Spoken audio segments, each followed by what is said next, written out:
You did a 30-mile ruck march last weekend. Mhm. How'd that go? Uh, Pretty well. Didn't get all 30 miles. That was kind of a large undertaking for someone who doesn't Yeah. usually ruck.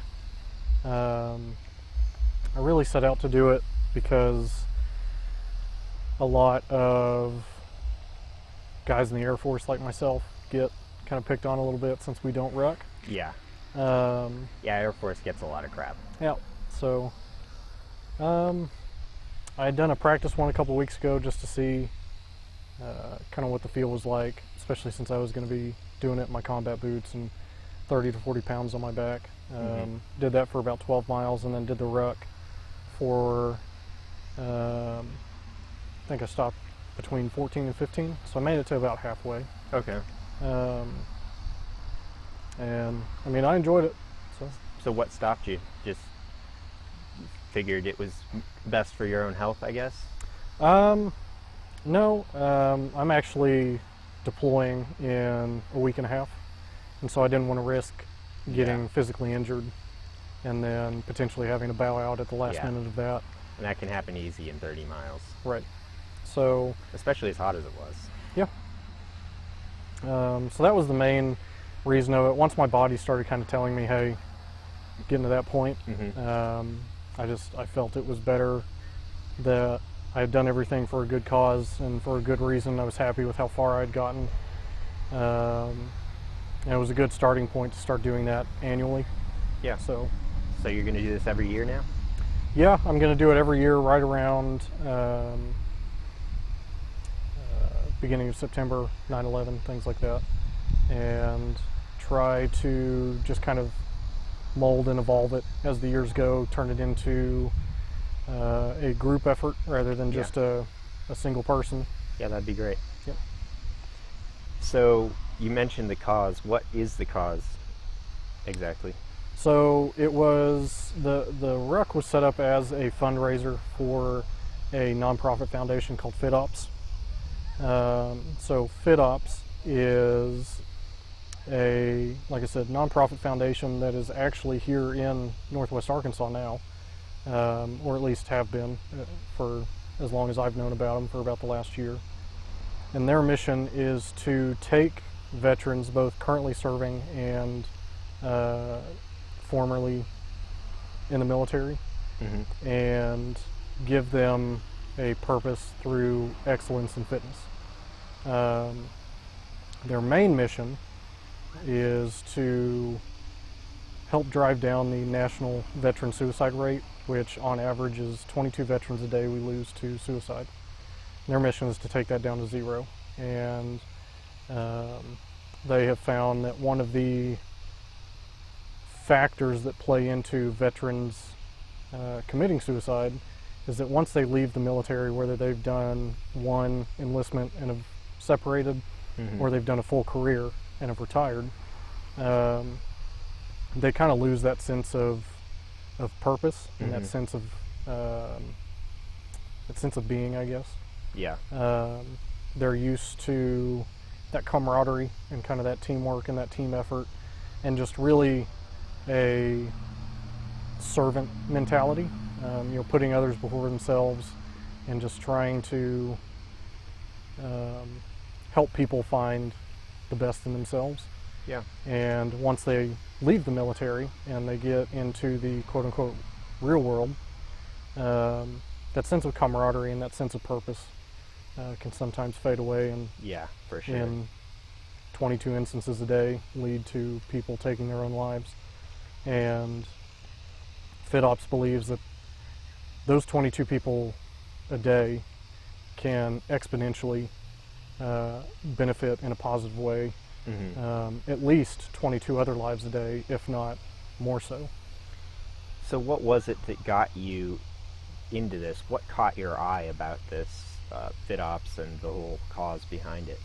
So I learned about FitOps right around a year ago now, when I started going to a gym in downtown Bentonville called the Community Fit.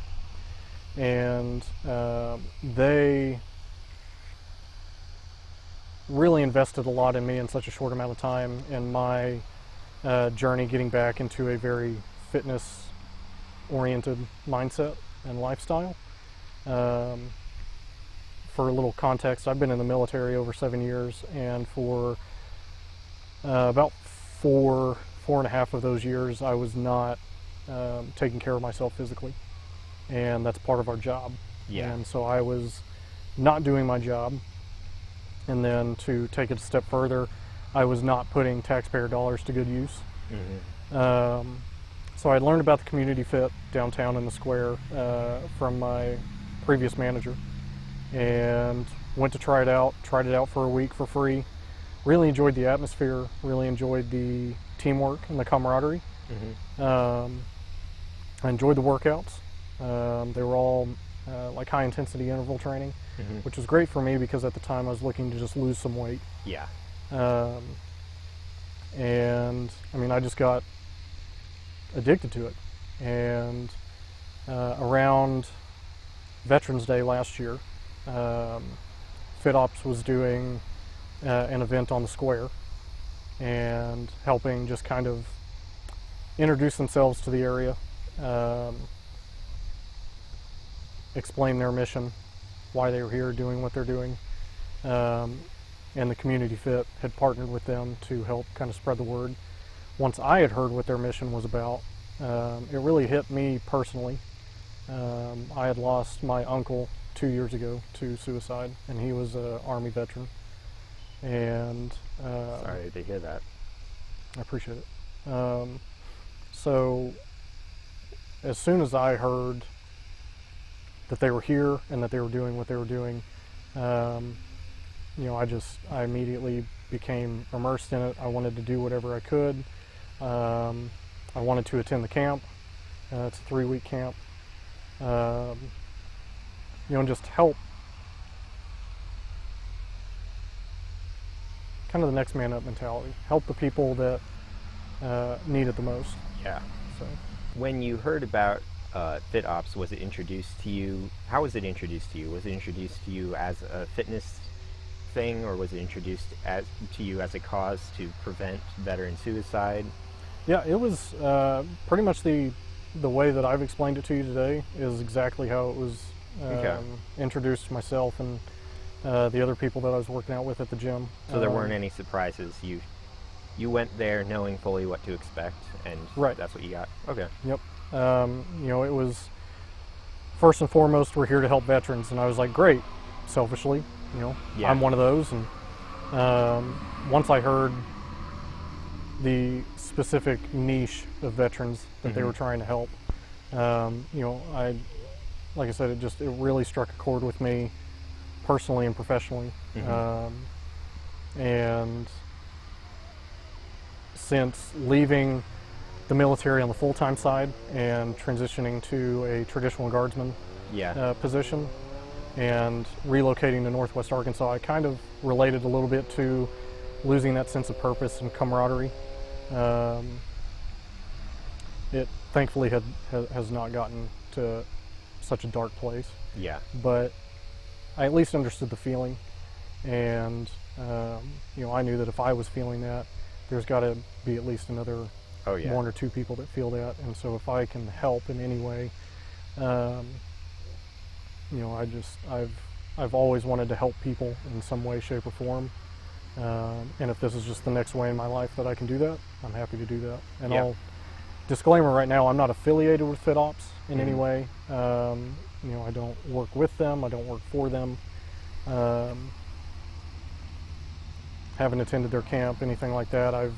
I've spoken to Yeah. some of their personnel, especially since they're here in the Northwest Arkansas area. And just trying to do my part until the day comes that I can go attend the camp and then continue the purpose on from there.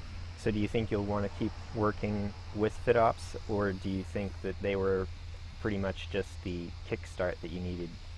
No, as long as FitOps is a foundation, I'll help them. I'll sing their praises, every single day for the rest of my life.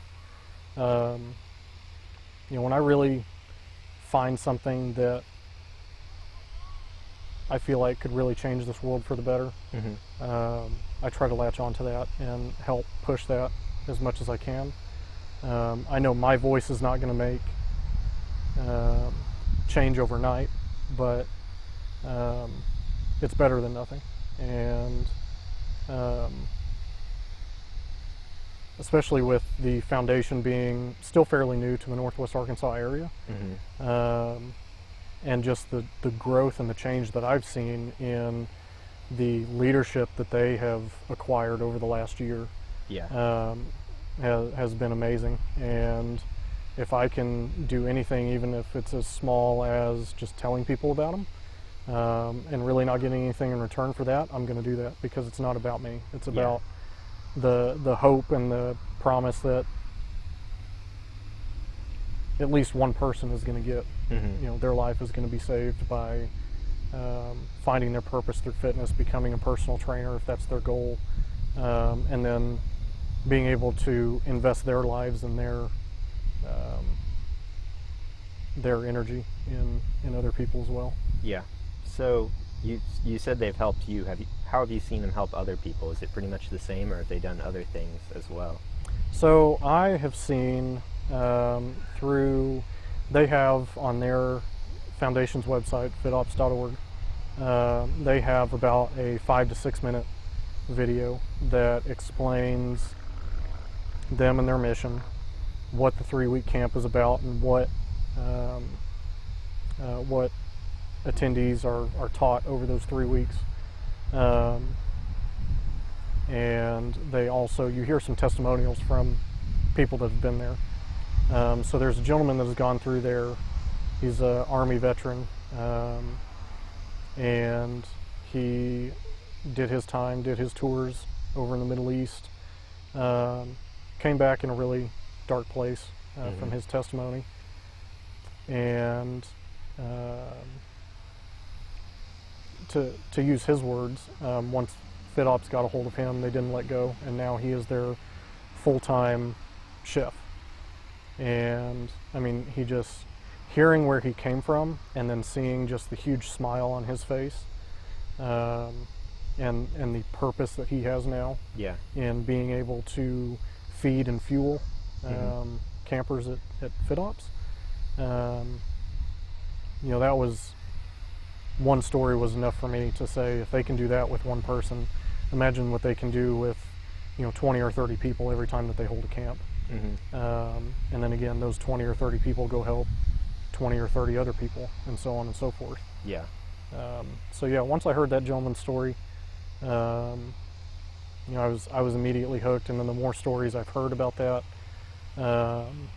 regardless of the darkness or lack thereof that some of those stories have had,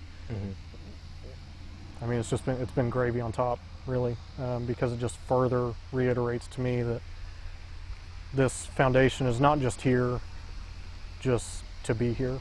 Yeah. It's not just a trend, it's not just a fad. It's a foundation that's committed to doing what they do, and they have real results that you can see just by hearing people's testimonies about it. Yeah. So do you think that they're more effective at what they do by trying to prevent veteran suicide and focusing on their specific needs, rather than just trying to take a more general approach and prevent suicide in general? So I think when somebody comes around and wants to start a foundation, let's say geared towards ending veteran suicide, or ending suicide rates in general, that is a large undertaking. Yeah. And to eradicate that is going to take a large number of people. So to me, what I've taken from it is that the foundation was started by an Army veteran. So you already had that military mindset and that military background in history. And they found that, yes, suicide rates in general are awful, and something should be done to fix that. Yeah. So how can FitOps as a foundation do their part? Where is a segment or a small population of people, and I say small, but it's not, once you multiply 22 people times 365 days a year, um, comes out to over 8,000 people a year we lose. And, I think they found their niche. I think they found what really speaks to them as a foundation, what really speaks to not only the people that run it on a full-time basis, but the people that they partner with and the people that they bring in during those camps that otherwise are not, I guess you could say, full-time staff of the foundation. I mean, America as a whole is very supportive of veterans, very supportive of the military. I think we as a generation especially, but we as a population and a country as a whole have kind of gone numb to military service and sacrifice because we've been in a perpetual wartime environment for the last 30 years. Yeah. So we've kind of grown accustomed to it and used to it. Whereas, back in the 1940s, there was a World War on that lasted for 4 or 5 years. And once that was over, soldiers, sailors, airmen, Marines came home to just huge parades of people welcoming them home. And that's kind of the last time that we as a nation have really experienced anything like that. Because then you go to the Vietnam War, and those service members came home to being mocked, ridiculed, spit on, hit, things like that, just for doing their job that some of their ancestors had done just 20 years prior. Yeah. And go through Vietnam for as long as we did, go through the Cold War, and then comes the Gulf conflict in the early 90s, and then September 11th, and then September 11th on until now. Yeah. It's just been this perpetual war where now we're used to being gone, being deployed for 6 months, a year.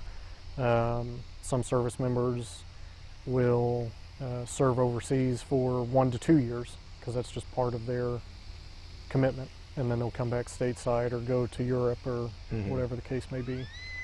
So I mean, it's a new time, it's a new era of conflict, and I think because of that, like I said earlier, we have just kind of grown accustomed to people in the military and seeing them all day, every day. Yeah. But I don't think that should detract at all from the fact that people still serve and still sacrifice regardless of their capacity in the military, and they battle things that are sometimes very hard to deal with, and service members have a hard time asking for help because we are so used to just giving and giving and giving and putting others before ourselves that we have a hard time looking intrinsically on how do we help ourselves and how do we better ourselves. And I think FitOps came around at the right time with the right leadership and the right focus, and they're doing their part.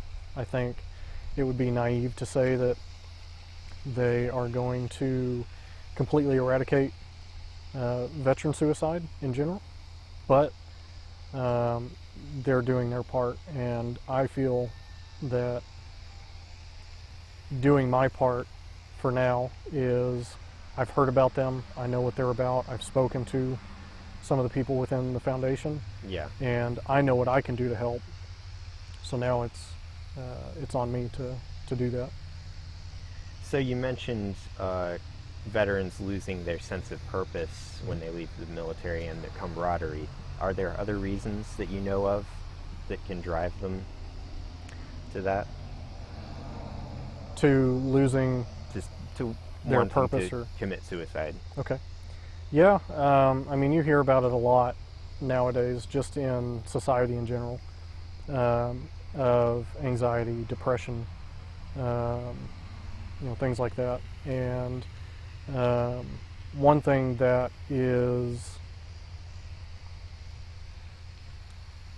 gaining a lot more traction in society at large that used to really be seen as just a military thing is PTSD, post-traumatic stress disorder. And you see that a lot now in society with men and women who have been in abusive relationships or have had, take the romantic relationship part of it out, and just traumatic upbringings in their homes. So those, outside of just losing your sense of purpose and what am I meant to do? What am I put on this earth to do? Mm-hmm. Some veterans feel like once they separate from the military just kicks them to the curb. They don't help them. They don't set them up for success. Yeah. They haven't been given the tools or the knowledge of where to go look for some of that help and that assistance. Yeah. Or some of it really can come down to pride. Yeah. Some veterans, like I said earlier, just have a very hard time, me included, have a very hard time just asking for help in whatever it is. Yeah. We will exhaust all of our options on how to fix a problem, and if what we have tried doesn't fix it, it's still very hard to ask Yeah. for help. And so, I mean, you couple that with PTSD, anxiety, depression, any mixture of those three things, that can lead to substance abuse, alcohol abuse, and then it just spirals down from there. Yeah. I think it's very hard for men, at least in our society, to ask for emotional support and to sometimes even recognize that they need it. And since the military is largely a male force, then that sort of amplifies, I guess. Yeah, and I've seen just in my short time, but in 3 years from now I'll be halfway through a career with the military. But in my 7+ years in the military, I've been fortunate enough to work with some very strong women as well that have dealt with a lot of the same things, and that is one thing that I'm very proud to see that FitOps addresses, is that it's not just going to be men that feel this. You're right that the military as a whole is still majority male, but they are very close to balancing the scales between male and female population, which I think is incredible. I think that's interesting. I didn't know that. Yep. And in my experience, just in my background in the military, working in communications in general and IT in general in the military has a smaller population of women in it. But the women that I have worked alongside in that very small subset in the military have been some of the strongest, most independent women I've ever met. And they have dealt with a lot of those similar feelings and mindsets of, what do I do? What am I going to do after the military? A lot of those women have families that rely on them and depend on them in some way, shape, or form, and they try to make some sort of a professional move, whether it's even something as small as, do I stay enlisted or do I commission and become an officer? What does that do for my future? What does that do for my family's future? And sometimes if a lot of those unknowns remain unknown long enough, it creates a sense of stress and a sense of anxiety where if you don't ask for help at the onset, it can grow and fester to where it becomes something that's very ugly and very scary. But FitOps has, at least from what I've seen through the power of social media and then their website in general, they reach out to both men and women because again, it's their motto is purpose through fitness, and everybody, male or female, can lead a physically fit and healthy life. Yeah. And if that is something that they get a sense of purpose out of, and that is something that they want to instill in others, whether they have any military background or not, I find that very commendable and something that I can definitely support with as much of my time as possible. Definitely. So, do you think that uh, having a family has helped keep your mind from going uh, down that hole as deep as it may have otherwise? Without a doubt, I can say that it has. So, in 2017, I went through kind of a very dark um, time in my life. I had been deployed for 6 months, the latter half of 2016. Came home in January of 2017, and it wasn't a combat deployment or anything like that. Um, Great first deployment. Really enjoyed every bit of it. Mm-hmm. What was difficult for me was coming back, and I had gotten into a romantic relationship with somebody I had no business being in a relationship with. And I had given so much of myself in that relationship that I wasn't taking care of and focusing on myself. I was focusing on this other person and what they needed and what I felt like they needed from me, and at times what they said they needed from me. And I took all of that intrinsic focus and hyper focused on that person. And when that relationship ultimately ended, it ended very messy on both ends of the spectrum. Yeah. Financially, for a good part of 2017, I was financially unstable, and it was really upsetting because I had taken a lot of pride into the life I had built for myself prior to deploying, and even the month or so after I had gotten home. Mm-hmm. And then the life that I was living after this romantic relationship had stopped, I wasn't proud of. I was, coming home from work, and I was working full time in the Air National Guard. And every night I would come home and get drunk, and on the weekends I would get twice as drunk. And it was just, I was hanging out with and spending time with people I had no business being around, that weren't pushing me to be myself and be a better version of myself, but were encouraging the life I was living. And I was looking at getting out of the military. I thought that the military had failed me in some way, shape, or form, and I also felt very guilty and felt like I didn't deserve the military. And I had found myself on my bathroom floor in my one-bedroom apartment and was just rocking back and forth, crying uncontrollably. Hard to breathe, everything, and had what my therapist a few months down the road had described as a existential crisis. And I was thinking about killing myself. And it all just, everything compounded. I had no money, and I was embarrassed because I had no money.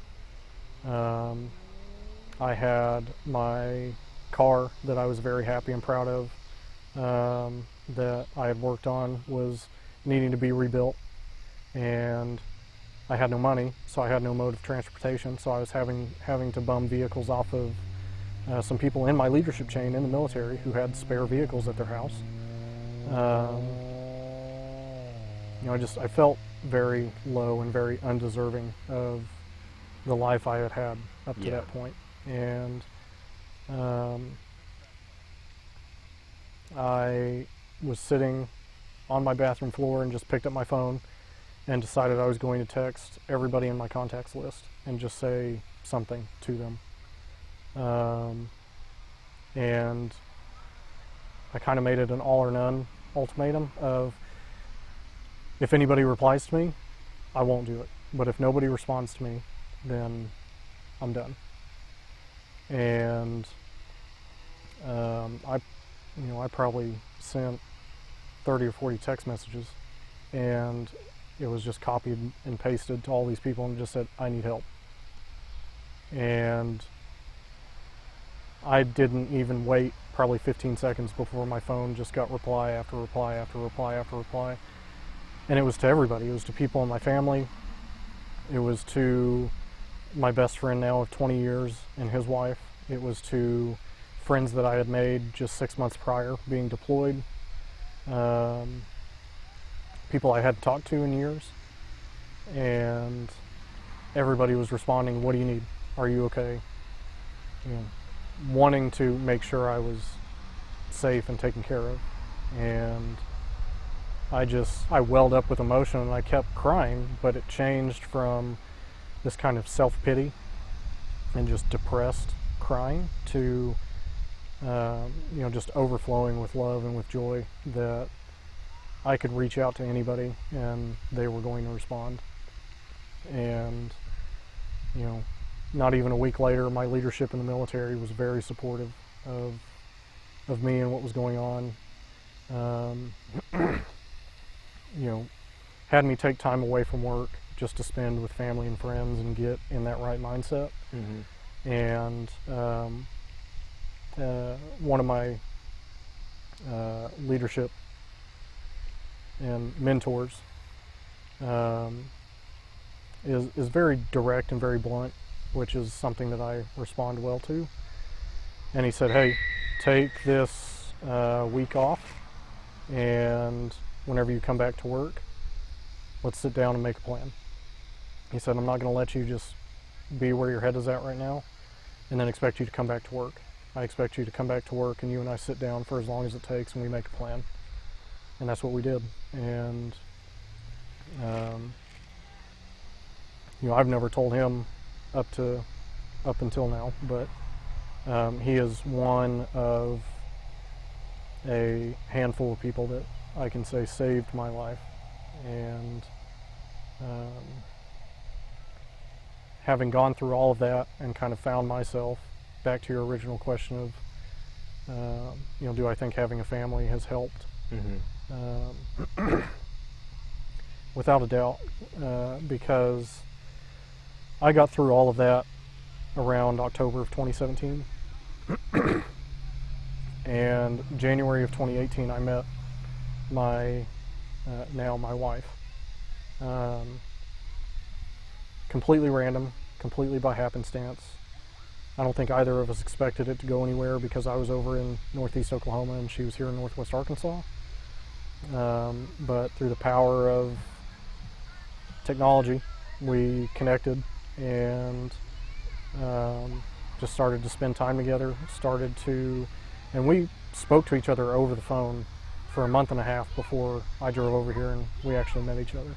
Mm-hmm. So we got to build our relationship first based off of hearing each other and trying to understand who each other is as a person, and then if everything was kosher there, see how meeting in person went, and if we both jive well in person, then it's probably a good thing that's happening. And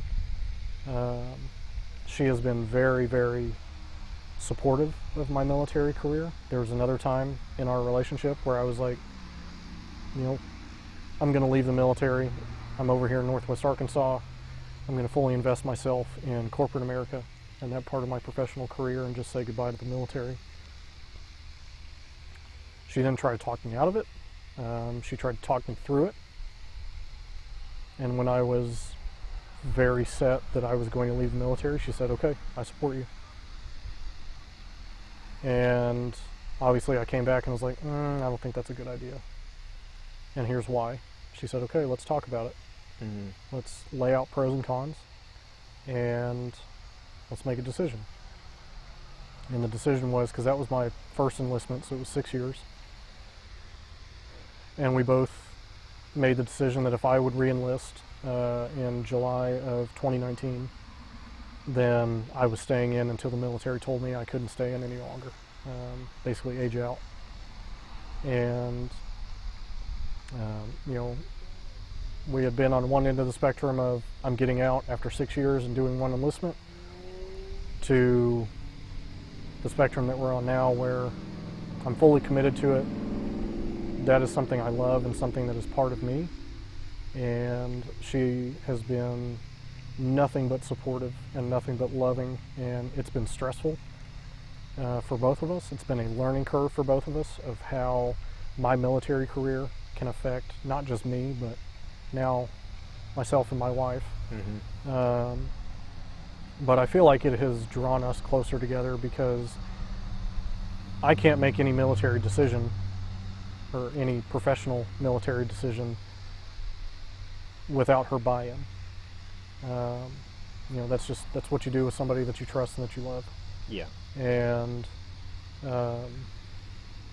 she has shown me that she wants to be part of that, and even though it is scary and it is unpredictable, you know, she's not making that decision on her own. I'm not making that decision on my own, and we both know at the end of the day, whatever decision we make, it's not some half-cocked choice. It's something that we both can live with. Hopefully, on the selfish side of things, it's something that benefits us. But you know, even if it benefits us in no way other than we grow closer together, then we both have looked at that as a huge win. Yeah. And you know, I can safely say that ever since her and I met, I have not been in that type of dark mental place, and a lot of it is due to her and her love and her support. That's good. So do you think that the cause of preventing veteran suicide would have caught your eye at least as much as it does now if you hadn't had to deal with the situation with your uncle? I think it would have caught my eye, probably not as quickly, just based on my own personal experiences with thoughts of suicide. But you know, something in my gut told me that it was happening for some sort of purpose. You know, my uncle had committed suicide in the fall of 2018, and I found out about FitOps in the fall of 2019. And at that time, when I found out about them, they were doing a fundraising campaign that was happening up until Veterans Day of last year, and their goal was to raise $1 million. And that money was going to be earmarked for a brand new FitOps campus here in Northwest Arkansas. So donors could rest assured that their money was already had a plan. It wasn't just going to sit and wait to be utilized. And so I think it was really just the perfect storm that I was on my own journey of finding myself again and bettering myself physically, since that was part, like I said, part of my job in the military, is to be physically fit. So I was already back in the gym, being consistent with that, and the people at that gym were pouring into me their time and their effort and their energy to help me achieve my goals. And then I hear about FitOps, not even 3 months after having been at this gym, and I saw the owner of the gym just be so inspired by them and their mission. And I saw how it moved her, and I saw how it moved everybody else that was a member of that gym. And I saw the timing of it, and you know, I said, I made a donation. You could either make it anonymously or you could make it public, and you can make it in dedication of someone or something. And that was the first person that came into my head, was my uncle. And so I made a donation. Thankfully, it was for a certain amount of time. or I guess up to a certain dollar amount, my contribution was going to actually be tripled. So for every dollar I put forward, two other entities were putting forth a dollar themselves and matching it. So to me, that was a no-brainer. And so FitOps, at the time and still is partnered with John Cena, who has been a huge military supporter his entire professional career. And during that fundraising campaign, he went on national television and said, for every dollar up to $1 million, I will match it. And I thought, wow, if somebody can just willingly, without a second guess, come up and say, I'm going to give $1 million to this foundation, then that tells me that he believes in them and their mission. Yeah, definitely. It was already speaking to me and my heart. So, to me it was a no-brainer. And then FitOps was also partnered with GNC, and GNC was donating dollar for dollar matching up to, I believe it was either $100,000 or $200,000. So I was like, well, shoot, my money is tripled up to 200 grand, and then after that it's doubled up to $1 million. Mm-hmm. Like, that is crazy to me, and needless to say, they blew the roof off of their goal. And I followed them all over social media, probably to the point of being an annoyance. I've followed graduates of their camp on social media to see what they're doing with what FitOps has given them. The knowledge and the tools that they are using to be personal trainers. And every single one of those people that I've connected with are doing something to better at least one person's life outside of their own. They're not doing it, if they're doing it for themselves, they're at the bottom of that list. They're doing it either for their family, their friends, complete strangers that are coming in and beginning their fitness journeys. Some of them are strength and conditioning coaches at local high schools. So I mean, it's awesome to see that these people don't just go and immerse themselves for 3 weeks and then do nothing after that. Yeah. They are constantly singing the praises of FitOps and saying, this is what they've done for me and this is why I'm here now. You'll constantly see them, just wearing their gear, repping them whenever and wherever possible. So, like I said, for me, it's been a no-brainer, and as long as they are a foundation, regardless of where they're located, I will always give my time, and if I can financially, give them financial support as well. It sounds like you had a really good support system, which is awesome, and that's a very touching story. What would you say to people who don't have a very good support system, or maybe in more of a toxic social structure? What I would say to anybody that feels like they don't have the support system that they need, for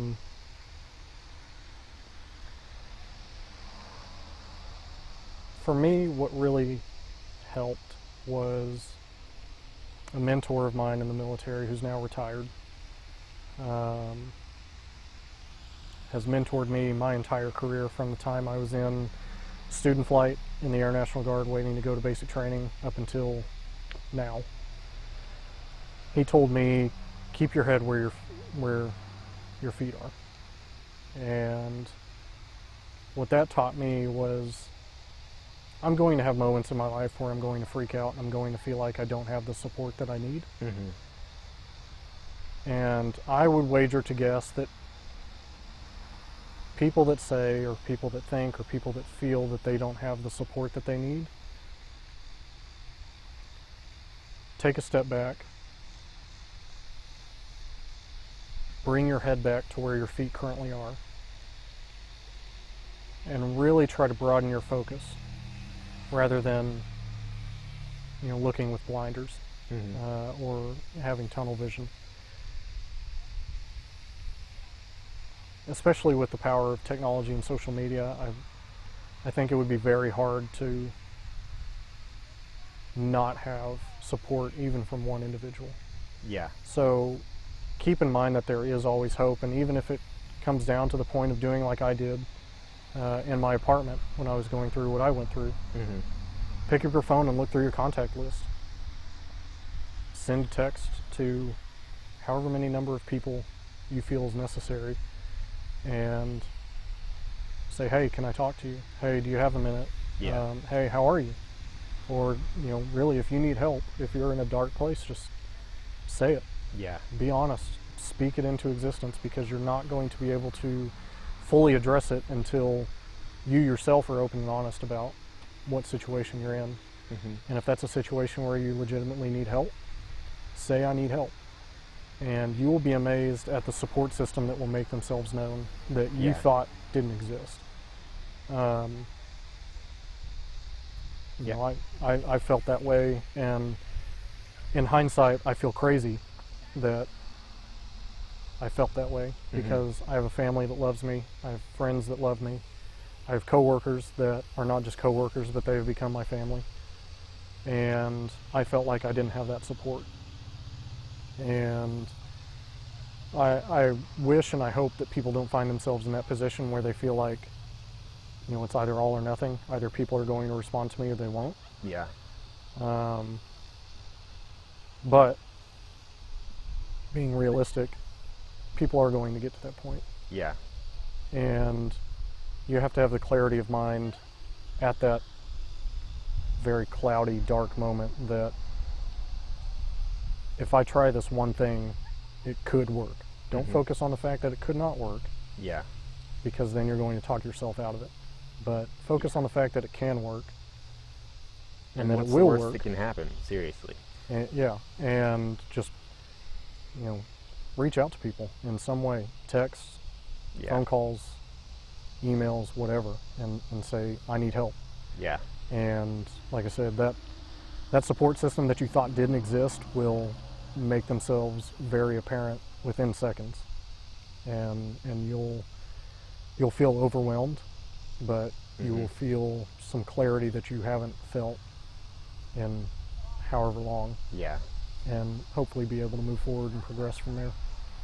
I think it's very easy for people to underestimate how supportive their friends, family, and colleagues can be. I know I've done it before. Yep, definitely. I mean, we all, in this day and age, and especially with this global pandemic that we've dealt with all year long, we all feel some sort of loneliness, especially people that have lost their jobs for whatever reason, but mainly due to what's going on now. Yeah. So it's very easy now, I think, more than any other time in our lives, to feel lonely and to feel depressed and to feel anxious, nervous, uncertain. And I think now more than ever that even though things are slowly but surely opening back up and social interactions are being more and more encouraged at safe distances and things like that, we're starting to be reminded that we're not alone. We still have friends and family and loved ones, and even just acquaintances that, like I said, I hadn't known but for 6 months while I was deployed. And I mean, you may feel awkward reaching out to somebody that you haven't spoken to in a while, but one thing to keep in mind if anybody ever finds themselves in that situation is that you reaching out to somebody during your darkest moment could be saving that very person that you're reaching out to, because they've been needing somebody to connect with as well. Yeah. And that's something that kept me going in that point in my life, was that I might not have been just helping myself at that moment or looking for help that would help me. I could have potentially helped somebody else that was needing it at that time, and we both connected, and are both still around, thankfully. So, is there a link or something that people can use to donate so that I can put it in the description for this video? Definitely. So FitOps, they are all over social media. They're on Facebook at FitOps Foundation. They are on Instagram at FitOps or FitOps Foundation. Their website is fitops.org, and from there you can find out more about their mission. The president of the foundation, Matt Hesse, who's the former Army veteran. Mm-hmm. You can hear about their connections and support that John Cena has given them, how they came about, and then how, especially for anybody in Northwest Arkansas that wants to feel that closer connection to the foundation, how they came to Northwest Arkansas, where the camp is, where the plans are to have the new campus once it's built, and then from there, plenty of ways to donate. You can set up your own fundraiser. It doesn't have to be any particular time of year. It doesn't have to be a 30-mile ruck that you're only going to get halfway through. You can set up a fundraiser at any time, and people can donate through there. If you set up a fundraiser through FitOps and their website, and say you go to post it to Facebook and people donate through Facebook, you can count those donations towards your overall goal. And then that money goes directly to FitOps. Some numbers that I have heard recently of round about how much it costs. And if you have time, I'd like to explain a little bit of kind of the runnings of the foundation. Mm-hmm. So the veterans that go, they first off, when they apply, they have to prove that they have military service. So they supply their DD-214, which is not branch specific. It's DOD as a whole. If you've served in the military, that proves that you have. Once they've been vetted, they've been interviewed and accepted, their flights are paid for. Their room and board for 3 weeks is paid for. Their meals are paid for. They are clothed with FitOps, you name it, shirts, shorts, hoodies, hats, beanies, anything. And the foundation tries to take that financial burden Mm-hmm. off of the attendee, so that they can fully immerse themselves into what they're being taught, because they're not just being taught how to lift properly, how to take care of your body Yeah. during and outside of your workout sessions. They're being taught health and wellness, proper diet. They're also being taught the ins and outs of creating your own business as a personal trainer, so that if that is somebody's choice in life, is to chase a professional career as a personal trainer, they know how to not just market to potential clientele, but once they gain that clientele, how to keep it. So in dollar amounts, how much it costs to go through all of that for one camper is around $4,000 for 3 weeks, just for one person. And again, they have at any one time, I think about 20, maybe 25 attendees. So I mean, 4,000 roundabout times 20 to 25. Mm-hmm. And that's just for 3 weeks. So thankfully, through my fundraiser, we were able to raise, I had a $2,000 goal. I didn't know at the time what the numbers were per attendee. I actually found this information out just yesterday, the financial side of it. So we were able to, my goal was $2,000. We raised a little over $1,500. And a lot of that was because of my support system being my wife. I don't know how to fundraise effectively. And I had started this fundraiser back in early July of this year, and had only made it to about $400 by the day before the ruck, so last Friday. And my wife was like, hey, I'll help. And she just went for it, and within 24 hours raised over $1,200. And I was like, man, I should have used you at the onset of this and we would have destroyed our goal.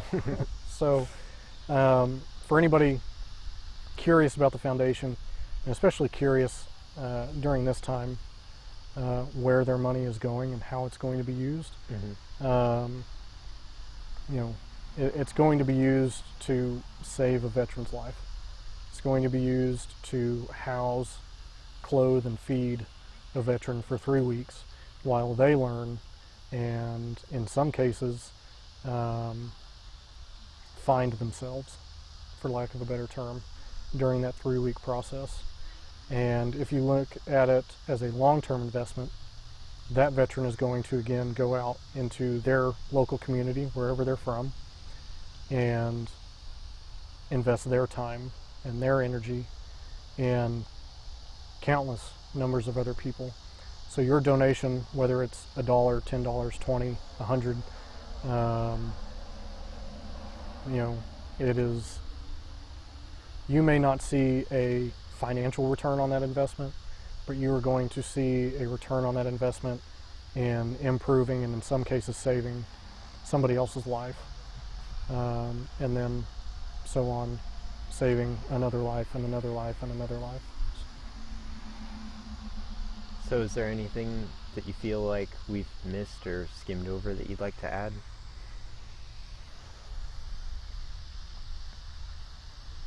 Not really. You know, this helped me kind of get out my want to talk, long-winded discussion. I'm glad you did. And I really appreciate the opportunity. Like I said, this is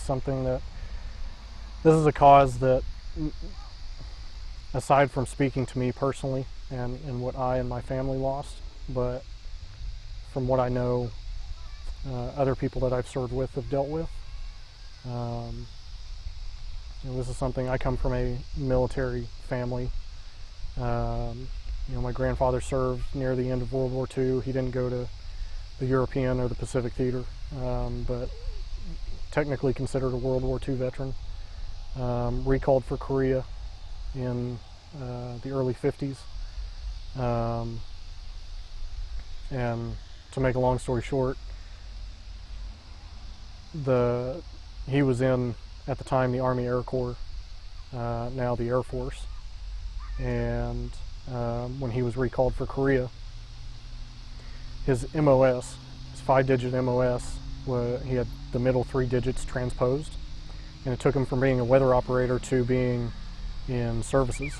So feeding, housing, entertaining troops while they're either on installation in the United States or deployed.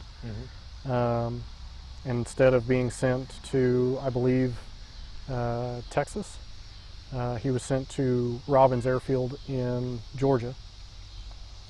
My grandmother happens to be from Macon, Georgia, and that is how they met, because the military messed up his MOS. So I knew a lot of my family's history with the military, but I didn't know how much it really is a part of me until I decided to serve. And relocating to Northwest Arkansas, I was looking for that sense of purpose.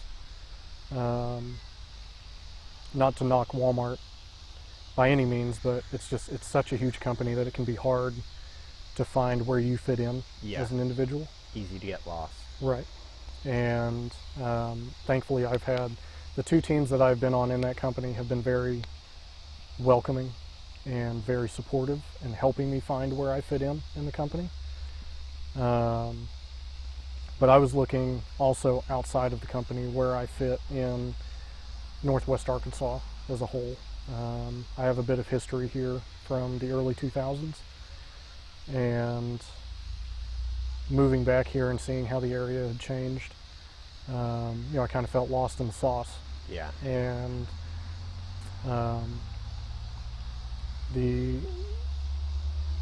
the gym that I started out at down in the square in Bentonville, and now the gym that I'm a part of now, and in learning about FitOps has helped me find my purpose, or at least part of my purpose,